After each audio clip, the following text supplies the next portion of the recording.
Before we start this episode, I'd like to clarify that anything said in this conversation is merely personal opinions that are based on individual experiences and insights that are in no way related or affiliated with any of the hosts and guests' current employment. That said, welcome to The Spotlight with KB. I am your host, Kenia Berrueco, and today we are going to talk about Monterey County history, crimes, and homelessness. And what better person to talk about this with than one of our very own law enforcement officers, Mr. Bobby B. Bobby, thank you for coming on. Thank you. Buenos dias. Yes. Magandang umaga. Good morning. What is that? It's good morning in Tagalog language. Wow. Yeah. Good morning. Good morning to you. Buenos dias. Thank you once again. I know you're a busy man, so I appreciate it. I really do appreciate your time. And this podcast is for those people that need to hear this kind of influence. You know, you're a leader in our community. I believe you're a coach, right? Yes. Not only are you a law enforcement officer, you're a coach. And I appreciate that what you do, the engagement you do as a police officer with the community. So that is something that we need. And this is what this podcast is about, to bring awareness to situations, issues, good and bad, and shed light on that part of our community. So this is what the Spotlight with KB is, and I just can't wait to get started, and let's get going. On April 18, Governor Newsom announced $200 million in new state funds for our homelessness problem and also new measures to keep our local jurisdictions accountable, meaning my beautiful city of Soledad, among many other cities in Monterey County, will be funded and will have oversight to make sure we are getting this problem fixed. I hope this works. This news came just in time for this episode where we are going to touch about the problem from a unique perspective as residents of our beloved Salinas Valley.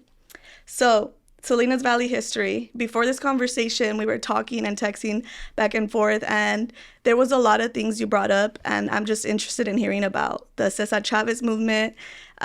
Here in Salinas, his headquarters is placed here, so that's pretty cool, and I'm going to give you the spotlight now. Sure. There's so much history in Salinas Valley. It is insane. Going on my 26th year here. Wow. I've experienced so much and was able to speak to residents. I mean, not even just from Salinas, but also all the way from King City. I was able to talk to residents when I worked during the gang task force. Just regular conversation, folks that lived in the area. I was able to extract the history of Salinas Valley. So going back to Salinas Valley, a lot of folks don't know that in East Salinas, it was predominantly white folks. Yes, the entire Alisal, from Alisal Street all the way down to probably close to Old Stage Road, we're all white folks. And South Monterey County too, right? Yes. Soledad, Greenfield, I'll brief on that. Yeah. During the Great Depression, a lot of folks from Oklahoma, they needed jobs. They were literally starving. So thousands of people from Oklahoma traversed here to Salinas Valley. Hence the book written by John Steinbeck, which is The Grapes of Wrath. So those folks are called the Okies. Yeah. So you'll see sprinkles of them in East Salinas. Old timers. From that era. Wow. And a lot of people think the Hispanic folks were the primary laborers. Yeah, I thought that. No, it is incorrect. I thought that, honestly. That's why I'm here to clarify that. Yes. So the Filipinos and Japanese were the master irrigators, and then you had the white folks out there picking the crops. You had a sprinkle of Hispanic folks out there. However, the vast majority of workers were Filipinos, Filipinos in Watsonville, hence the Filipino riots. The Watsonville riots in 1930s, right? Yes, where a lot of Filipinos were attacked, and one was killed being thrown over the Pajaro Bridge. Wow. But going back to East Salinas, so in that corridor, it was predominantly Okies, and that's why they call that area the Okies.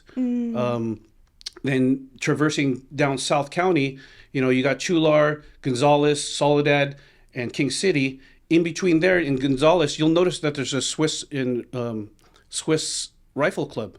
Those were the Swiss Germans that were out there in that area of Gonzales. Then going down the Soledad and King City, you had the Portuguese, you had some Filipinos out there.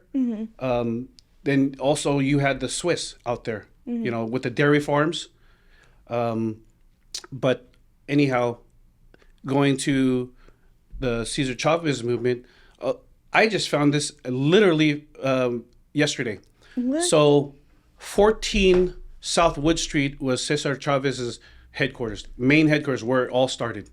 Wow. Yes. And during that time, Jack Sherwood, which is a major, a big family in Salinas Valley. He was a rancher.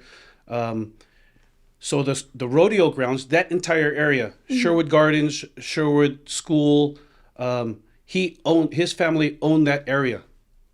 His whole family owned that area, and he basically gifted that land to the rodeo, just as long as they had a horse race every year during the rodeo. Wow. Yeah. Yeah. So That's amazing. yes. I love that. And I know that there in the rodeo, my cousin Karina Leva, shout out to her. She was going for a rodeo queen there, and that was some of the things that she's learned about that rodeo, and that's something amazing. We think as a Hispanic, as a Latina, Mexican American. I honestly thought we were the only ones here. I'm 25 years Right. old, that we were the pioneers. Right. And so my grandparents, they migrated to Soledad, and I would be third generation. So it's like, what happened before that? Who were the people here, Yes. before them? And I remember my grandfather did say that there was predominantly white folks in Soledad, King City, Greenfield. So that's pretty interesting to hear it again and Yes. have it confirmed again. And it's important to know this because we shouldn't forget that history. Yes. That's very important, and I appreciate that history. Yes. Because we got to coexist. We're brothers and sisters here. Yes. We're members of our Salinas Valley, and it's important to know the history, the cultures of one another, and it's something that I'm glad you touched on and you brought that on. But also, I want to know a little bit about your background. So, can you introduce to us a little bit about yourself? Like, why law enforcement? You had mentioned gang force task. The gang task force. Your task force, yeah. What is that? So, well, it was a joint gang task force in Monterey County, which patrolled all 18 jurisdictions from the peninsula all the way down to San Ardo. So we into Salinas, Castroville. So it was basically a team of 12 to 16 officers and deputies and CHP officers that patrolled the entire county in pursuit of basically trying to find criminals involved in gangs. Right. Back in the day when I'm 25 now, so I think I was 6 or 7. I remember my parents saying that there was, they were telling my male cousins and friends, like, not to wear red or blue. And I think at that time there was a lot of things happening. Like it was enforced by the police department to not wear these, because I am assuming you would get stopped and you would be confused for a gang member, El Norte versus Los Sureños. So just to give a little history of Salinas Valley, the mecca of the north, which is the NF, which is Nuestra Familia, was at a Salinas Valley State Prison. Wow. So in the it 70s. Originated from the prison. Yes, from And Soledad. then that's where we got all these gangs. And Yes, so traditionally the delineator for the Norteños and the NF and against the Mexican mafia was Bakersfield. Anything south of Bakersfield is Okay. controlled by the Mexican mafia. Anything north was controlled by Nuestra Familia. Okay, got it. And so there, we got the metal, like the medals here, like the evil part. I would say evil. Excuse me for the language, but those gangsters, they originated from here, Salinas Valley, Salinas prison. Salinas State Prison, yes. Wow. And I did not know that. Yeah, and so with the colors, a lot of people think that the colors were chosen. It wasn't actually chosen. Basically, what happened is during that time in the 70s, they ran out of stock, which is predominantly blue. They issued all the inmates blue at that time in the 70s. However, they started running out of stock, so they switched to red. So the NF pretty much adopted the red. Okay. Red attire. Yes. Yeah. The color. bandanas and all that stuff. So from there, once they got paroled out, and that's when it started. Right. And now, do you feel that it has come back again? Because I know recent news, Soledad, King City, the murders that happened there, sadly, unfortunately for the families that lost those family members, innocent victims, and we know it was gang related. That was what the PD, stated. So do you think that's back, or it's just it's been there all along, and it's just we've been ignorant to it, and then this happened, and now So it's here. again, this is just my opinion. It hasn't left. Okay. With the current status with the enforcement of laws, with the leniency of laws, which is being passed through Sacramento, a lot of these criminals have no accountability. So they can do is go out there and commit petty theft, commit robberies, commit batteries on people, and it's pretty much a slap in the wrist. And they know that they're going to be released within hours. Right. So they're just going to keep on doing it. Right. So there needs to be Stiffer laws. Yeah. They need to be held accountable. Everything that's been turned into misdemeanors need to go back to felonies. Why do you think that happened? I feel like this kind of happened because let's go back a little. 2020 BLM movement. We spoke a little bit about that. I was afraid of cops at some point, honestly, because of all the media, Sure. the propaganda that we've seen, that we were being fed. So I feel like that kind of has an effect with the people, when we vote, and then we vote, Right. and then this president, allows these laws to, be passed. So do you think that's, all correlated? It's all connected?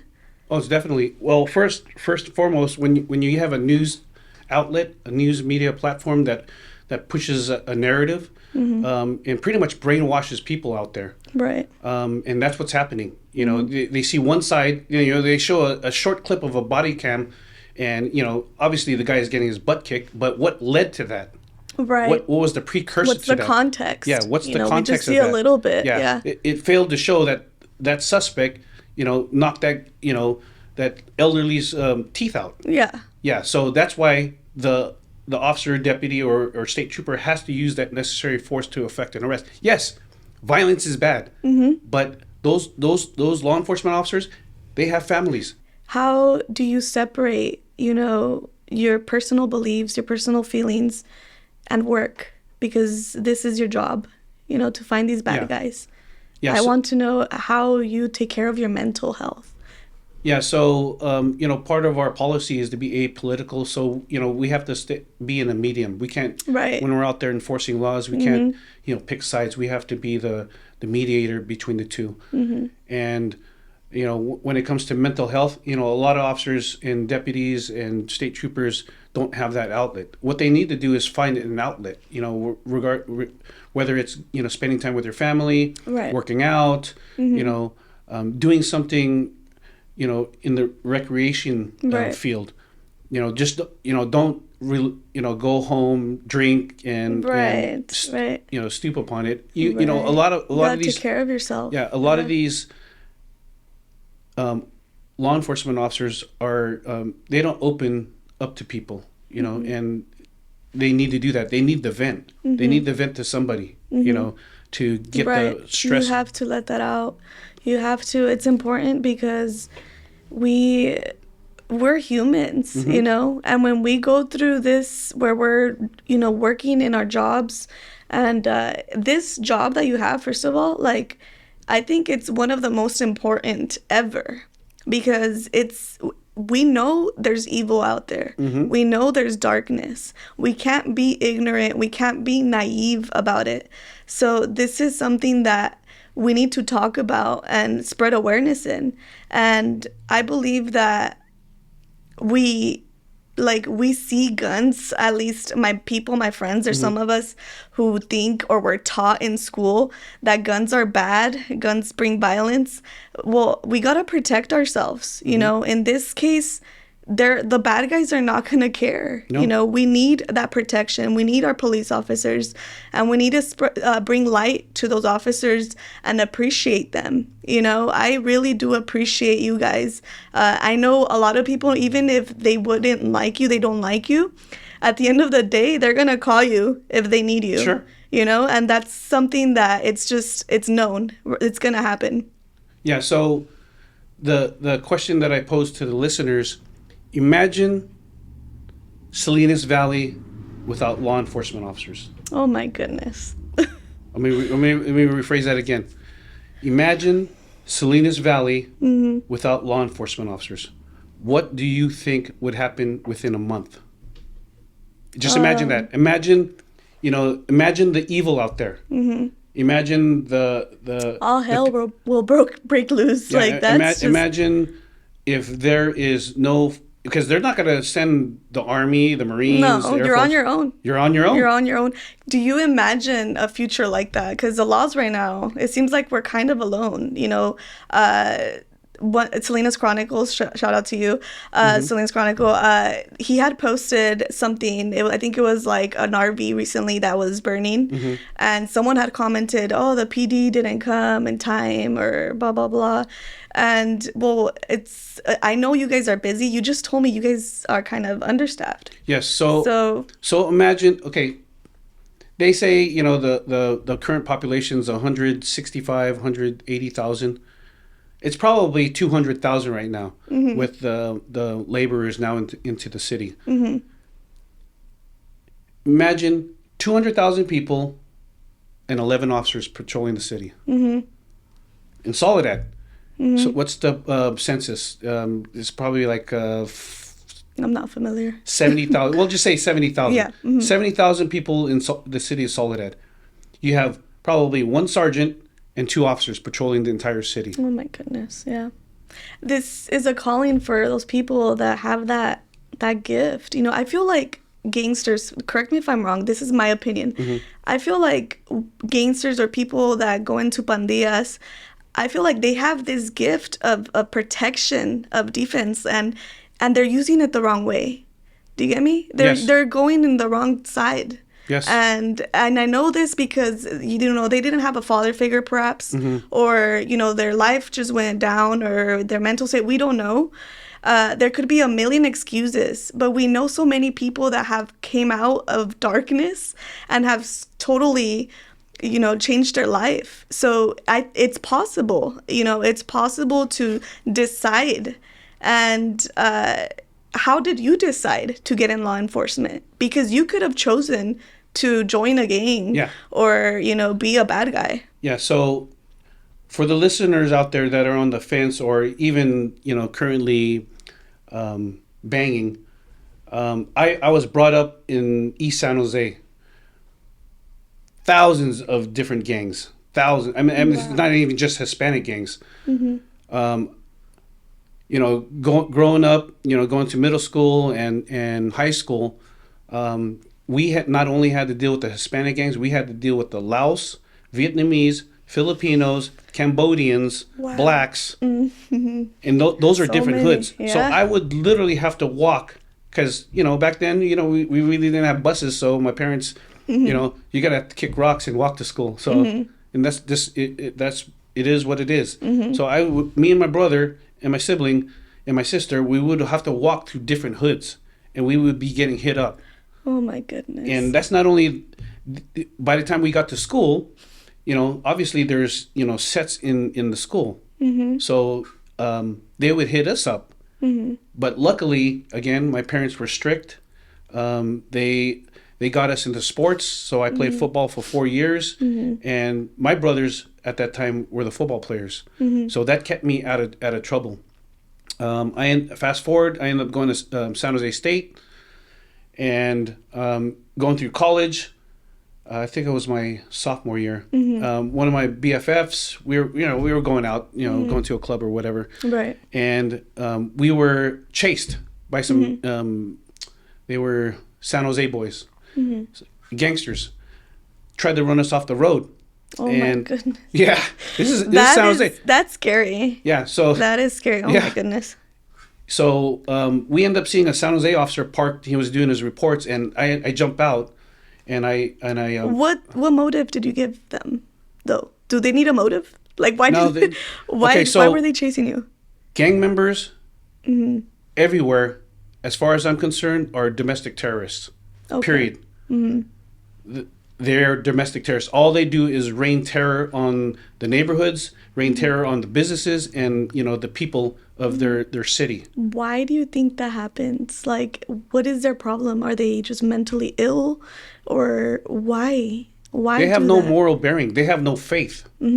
First of all, they have no faith. No direction. No, it's just and the times that me and my partners have done search warrants. You see these gang members have the the picture up there or on their mantle. Come on, Yeah. That's not gonna, So it doesn't matter. They're still gonna chase you, just like they were chasing you. Yes. So what'd you do when they were chasing you? I was telling I was telling my friend, let me out. This is just my nature. As a Visayan. Yeah. Ilocano. We're fighters. But anyhow, I jump out.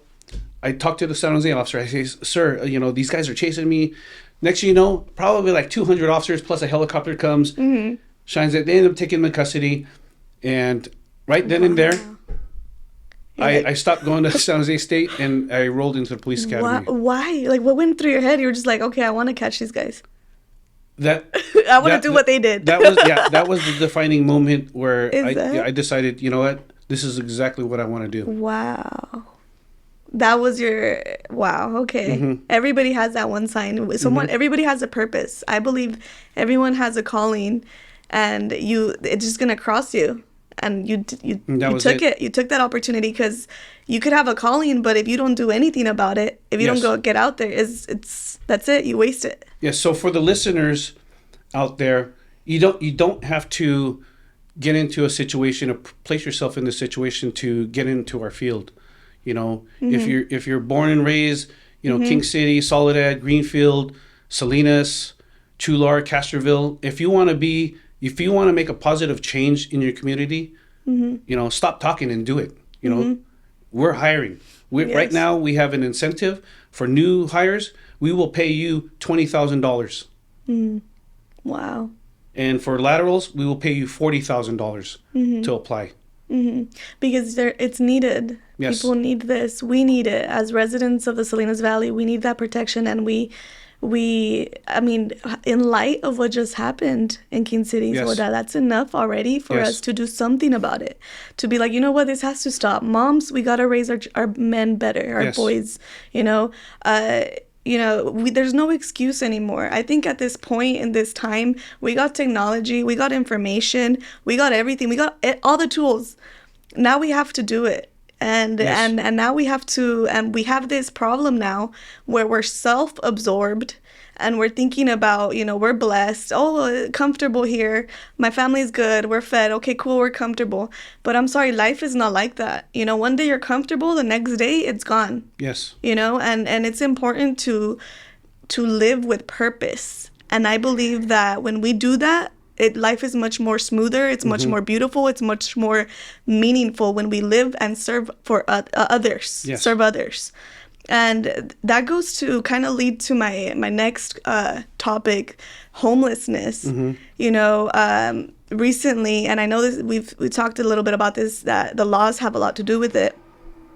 In Soledad specifically, I've noticed the growing population of homeless individuals among the Salinas River, and the media had talked about it in King City, but nothing has been done about it.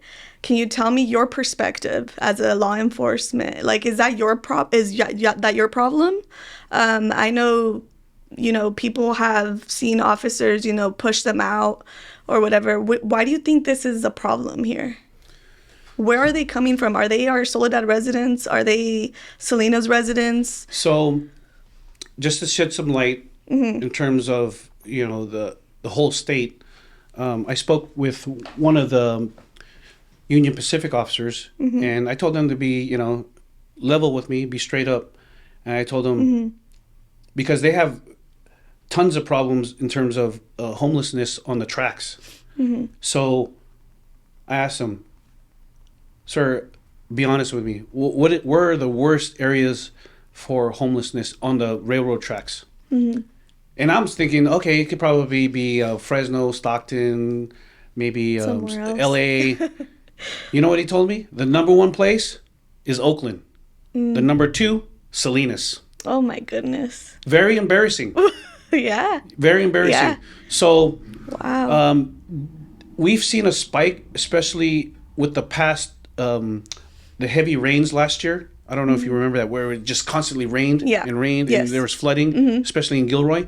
So during that time, Santa Cruz County was having had some shelters. However, they were getting overwhelmed, so they bust hundreds of them from Santa Cruz County into Monterey County. Okay, so that answers. That's part of it. That makes sense. That's part of it. And where do you think they're going to go? They're not going to leave because all the resources are here in Monterey County. Yeah. I spoke to a couple. They're not even from Salinas. I asked them, and they're drug users. They take methadone, and I asked them, why are you guys in Salinas? There's other places, municipalities that you guys can go to. He goes, well, we're not from here, but the nearest methadone clinic is in San Martin, which is up north near Gilroy. And they said, well, it's too far, but there's a lot more resources here in Salinas. So that's why they don't leave. So everything is, so I mean, let me give you this. It's sweet that we can provide, that people can help. I don't mind that. Yes. But what about our people? We could use those that funding maybe, and help in other situations. Do you get me? To better. I mean, that's my personal opinion. I can't believe that's what's happening. So, I expected, Soledad residents, or a Salinas resident, people from the same city to just go homeless, and that's why they're there, But that's not the case at all. They're coming from everywhere. Wow. Where the resources are, the food, the medical, which I don't mind, but there's a point where it needs to put a cap to that. But why is there so many? Okay, the resources are there. We're helping them. We're, they're showering, they're getting their clothes or whatever. Why aren't they getting jobs? Is it the drugs, what you just said? So a lot of it, is drug use. Predominantly is drug use. Secondary is a lot of them don't want to be tracked. A lot of them don't want to pay taxes. Okay. So why should they get a job when they're being fed 3 meals a day? Wow. They get free medical. Wow. So why should they work, right? What's the solution here? Is this like a heart problem? Is this spiritual? I think it's spiritual. I think it's people that really need to live. That's not living. No. Do you get me? Like, you just gotta, when you work for something, when you strive to be better and receive, the stuff with your hard work, you just find that meaning. So it's just so sad to see people like that. Yes. And I don't know how to help.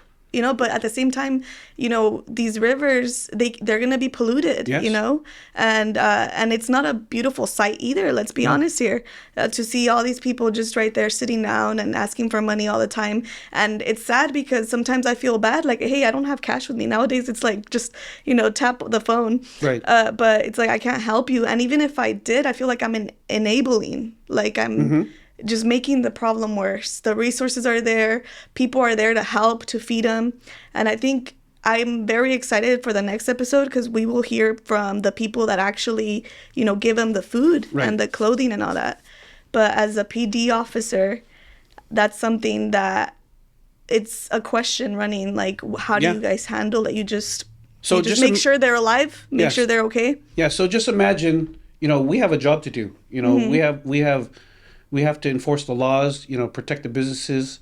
You know, protect the community. So imagine if I go to your house and I prop up a tent in your in your front lawn, and sleep there. Right. It is no difference. Now you're just doing it in city property. Right. So we have to enforce the law. Okay. You know, we feel bad taking their, you know, throwing their stuff away and moving them along, but you know, you can lead the horse to the watering trough, but you can't force them to drink. You know, and a good analogy is, you know, you have feral cats, and you place a cup of cat food there, and they all come. Yeah. So imagine if we don't place the cat food there. Yeah. Where do you think they're gonna go? They're gonna disperse somewhere else. Yeah, and start hunting for their own stuff. Yes. You know, work hard. So you know. Yeah. You know, that's just my 2 cents. You know, if we constantly put the cat food there, they'll all keep on coming. I mean, it makes sense. They will not.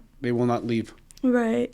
And it's sad because, you know, it's the truth, you know, and it's uncomfortable. Yes. Honestly, it's really uncomfortable talking about it sometimes because, you know, we want to put up this image of I want to help everybody and I'm a Christian and I want to bless everyone. And I'm speaking for me, you know, and it's just, we're not God. Do you get me? Where we can't take the burdens of others. Sometimes we can take them, you know, give them to God, you know, and the weight's off, but we can't. It's not our job to take all that burden. But at the same time, yes, we can alleviate and help. But if we're doing this and people are literally coming, it's really taking up all of I'm assuming it's taking up our resources and our power and our, you know, and we should definitely, I'm glad that we're having this conversation because we need to talk about it. We need to think about it, you know, and then it starts like that. We see a problem. Let's admit, hey, there's a problem here. What is the problem? Let's go down to the roots, you know, and now we kind of figure out, well, who are these people? You know, they all have stories. Who are they? What happened? Right. You know, and it goes down to a rabbit hole. But it's definitely something that we need to spark that consciousness. Just start thinking about it and bring solutions. And this is for listeners too. There's people out there that know or that have an idea or have that knowledge or let's say skill in helping people or this calling. This podcast is to bring our community together and have these conversations, have somewhere where we can talk about it and give it to our residents, our people, you know, not a politician, not a city leader, not someone of high up there. Residents, people like me, a mother who just wants a better future for my son, for my children, because if I don't do anything now, if I'm just sitting down, cool, yeah, I'm going to pass away later. If God allows me 100 years, I'll pass away. But my children, you know, are they going to be good? You know, and we got to think like that. A lot of people don't, I don't want to have kids. Oh, I don't want to, and that's okay. If you don't, you know, don't. But, or I don't want to, you know, take this responsibility, or I don't want to, blah, blah, blah, blah, whatever the case is. But like, we have to think about those that are already here. Do you get me? Right. And although we're leaving, it's like that tree. I don't know if it's correct me if I'm wrong, but a Chinese proverb where, you know, you plant a tree and it's not for you. You know that the shade is for your generations, you know, and that's what life is all about, you know, that tree. And I'm appreciative of my parents for for instilling this in me, because right now they're planting trees, like literally, in their ranch, and they're so small, and it's funny because they always say, wow, this ranch is going to be so beautiful one day. You're going to, our grandchildren, our great grandchildren are going to, be swinging under this tree. And it's such a small tree, you wouldn't think, Right. And it's something beautiful. Like, I'm like, wow, they're not going to be here. And they're already thinking Yeah. of leaving trees to give us shade, and literally. So I think that's something we should think about and kind of model in our own lives. And for my son, if I want him to be a good man, if I don't want him to be a criminal or hurt other people and steal from people, I need to be that model. It starts at home, and Yes. people need to understand that these problems, these situations, it happens because at home it's broken. And we get it. People have broken homes. I can be the victim and be like, oh, this happened to me. This happened to me. This happened to me when I was little. I feel that. I've been through terrible things. But am I going to stick in that victim mentality? Yes. Or am I going to be like, that's enough. I want a better future for my child. Right. I'm going to do better. And that's enough, And I believe that people need to know this. I think this is gold that we're talking about right now. Knowledge is just power. It's a gem. And we cannot afford to be ignorant.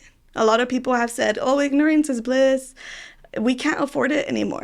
Maybe back then, our parents, when they bought those houses and all that, all that back in the day, and that ranch, all easy, but, maybe, but now it's like we can't afford, we gotta stop that mentality like, oh, I can't afford this, or I can't. Work for it, work hard for it, find a way. Everything is possible. If you're alive, you got a breath. Every breath is a second chance. Yes. And we got to think like that, because life is so short. It's Very so short. short. And that is the reason why I'm like, you know what? I can't sit down and just not talk about this, It's important to talk about it. Why do we talk about certain things that don't matter, like in the celebrities? Yeah, Right. they're great people. Don't get me wrong, I appreciated people coming to our valley, celebrities, but to me it's not news. To me, news is this. Yes. Meeting people of influence, like such as yourself, meeting people that have something to say, have insight, and serve our community. That's more important to me, and it's important for the young people that are listening to this to think like that, And if you didn't have that home, if you didn't have those parents, you gotta tune into people that have had it, or Yes. or have grown and found that love, found that security later, because I believe those are the best models to have, the best role models to have. And it's important to tune into those kinds of podcasts. Yes. And there's so much out there, so many information, so much, but it's our decision to see what are we going to consume. Right. If we consume it in our mind, and then becomes a desire, and then it's an action. If we're consuming, all these, video games of fighting or whatever, it's cool. You can play them or whatever. But if that's really all that you desire, well, it's going to become that desire. And then it's going to become an action. So it's like you got to train your mind. Yes. The rest will follow. Yes. So just to add to that, for the parents, and I know this, for the parents that work hard out in the fields, work in the ag and all that good stuff. I know you guys work long hours, but find outlets for your children. Yes. As a Yes. football coach, I'm going on my 9th year coaching football. And just to bring up one success story. I coached this kid when he was 5 years old, completely scared to hit.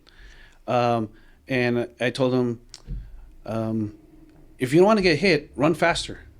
Run faster. So, all right, coach. That's funny. Yeah. So as a 5-year-old, he scored tons of touchdowns. And now he will be on TV playing for the University of Notre Dame. Wow. As a great. wide receiver. So Wow. That's beautiful. parents, listeners out there, we understand that you guys work long hours. Get your children into outlets, either music, martial arts, BJJ, karate, taekwondo, swimming, any type of sport. Get them into a regimented program where if you don't have the time, yes, let the school coaches or coaches, instill that into your children. Yes. So by the time they get to the high school level, they feel wanted. Yes. And that's something that they can be proud of. Right. If they do nothing but play, GTA at home, and whatever video game outlets they do. Right. If that's all they do as soon as they get home from school, that's all they're gonna think. That's all they're gonna think It's gonna about. be normalized. Yeah, it's gonna be normalized. The TV shows as well. Yes. It's all normalized nowadays. Like, I have to be. This is what this podcast is. Completely honest. We know already. We can't cover the sun with a finger. And in Spanish is no puedes tapar el sol con un dedo. Like, it's there, plain sight. If things are being normalized like this, like the television where there's violence or things that are inappropriate, we're gonna, feed that to the young minds. They're impressionable, So it's important to take care of our little ones. They're the ones that are gonna be the future, Someone believed in us. We're the future now. That was what they planted, and it's important for us to do the same, so that way our kids, that's our future. Yes. Those are going to be the next adults, the next leaders, and it's important to do that. O sea, if you can't do it, if you are not able to put them in that, you gotta, even 20 minutes, even an hour, talking to them. We have the time. There's no excuse anymore. We have time to conversate with our kids, our people, and it's time for us to take accountability. And it's okay if we've messed up in the past, Yes. Tomorrow's a new day, try, work hard to be better, hug your kids, abracen a sus hijos, and love. It's all about loving one another and expressing that, because when we do that, it's literally combating, or it's going against the darkness, the evil that we see around us. There's no way you see the light, the darkness disappears. We got to expose the light. We got to show light. We got to show that love, because that's the only way, I believe, that this can just be done. And a lot of people may say, oh, it's only going to get worse. And this is from Christians. These are from Christians saying, oh no, it's gonna get worse, or blah blah blah. I've heard that before. Well, I'm talking to my brothers and sisters in the Christian community. This is for you. It's time to stop being comfortable. We got to use our faith, and we got to pick up our cross and follow what Jesus left us to do.